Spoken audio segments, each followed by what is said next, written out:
तर मला या निमित्ताने सांगितलं पाहिजे की नुकतेच माझ्याकडे न्यू जर्सीचे गव्हर्नर आले होते आणि त्यावेळेस बोलताना त्यांनी एक गोष्ट सांगितली की आमच्याकडे एक चूक आम्ही केली। आज न्यूयॉर्क न्यू जर्सी सारख्या महत्त्वाच्या भागामध्ये विजेची कमतरता आहे।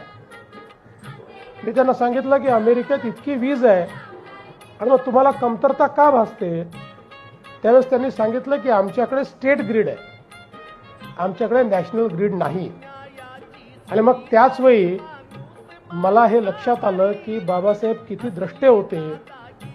वीज मंत्री म्हणून बाबासाहेबांनी ज्यावेळेस देशामध्ये पदभार स्वीकारला त्यावेळेस त्यांनी पहिला निर्णय घेतला की संपूर्ण भारतामध्ये एक राष्ट्रीय ग्रीड तयार करायची। भारताच्या कुठल्याही भागामध्ये आपल्याला वीज नेता आली पाहिजे। आज आपण पाहतोय की या नॅशनल ग्रीडमुळे भारताच्या कानाकोपऱ्यामध्ये आपण वीज पोहोचवू शकलो।